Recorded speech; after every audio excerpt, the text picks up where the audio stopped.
So we must have to protect right until we are preciously happy with our home. And do we not have at the so we must have to. Then in the angle of the government, this job have taken me far. I go out. I was in Calabar when I saw monuments, how it's being guided, how it's being taken care of. I'm a very passionate person. I shed tears. The story of Uvorame cannot be complete without measuring Calabar. The truth. The story of Uvorame can never be complete without measuring Calabar. But when I saw the tomb of Uvorame in Calabar, till date, the Cross River State government still take good care of that place. Well decorated. Till date. Then you look at back the home of Uvorame. And go check our monuments here. It's very unkept. We have done series of proposals here and there on how to do about it and all that. It seems not to be happening. So the truth is, no matter, I understand we are from the government agency, but until we start hearing the facts, they will not know how to fuse it in or put it right. That's my big about it. The white men came through in Uwa. I was there the other time. To you assess the place, you can't assess it. Thank you. So that's one of the reasons why we're here. To identify such attractions. But back to our language. Yeah. We might be seeing language out of tourism. No, language is part of tourism. Let me tell you, how do that be? People go out to go and learn how to speak French. Some institution. Somebody will live here to France just to go and study French.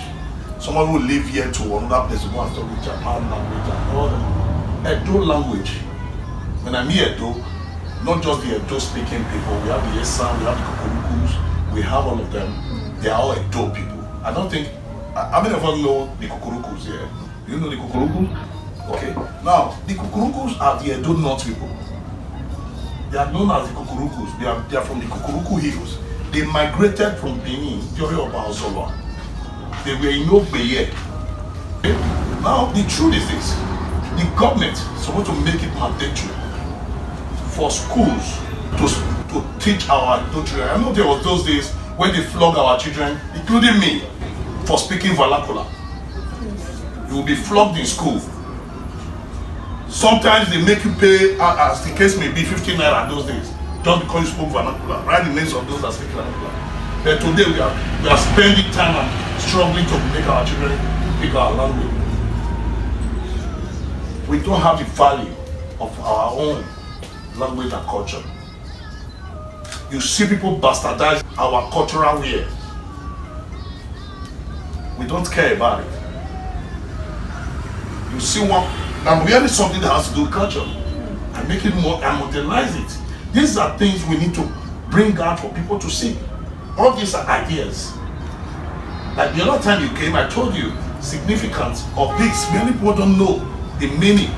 Oh, we just wear a Festac. It's far more than Festac. It became Festac in 1977. Yeah. Sorry.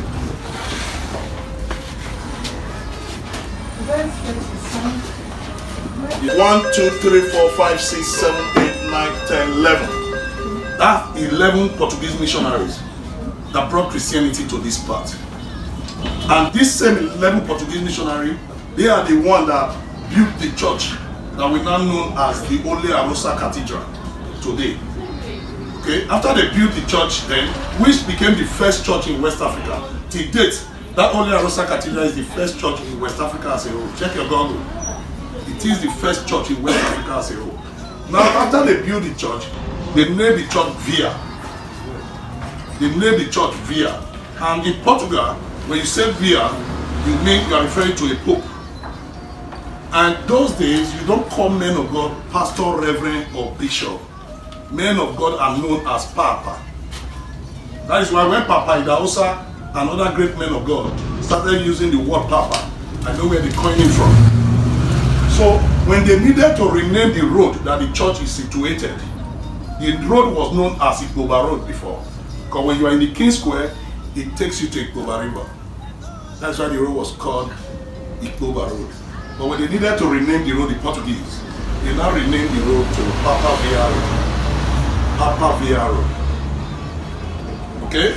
Remember, Via, Pope, Papa, men of God. So they now renamed it to Papa Via Road. But when the Beninese want to pronounce it, it was difficult for them to pronounce. They end up corrupting it to call it Agbapava Road. And Agbapava Road mastered the road. It's actually Papa Via Road. Just like the way the Beninese could not pronounce Portuguese, and they end up calling it Ikpotoki. So when the Benin say Ikpotoki, they are referring to the Portuguese. So we have AROSE TV, the eyewitness.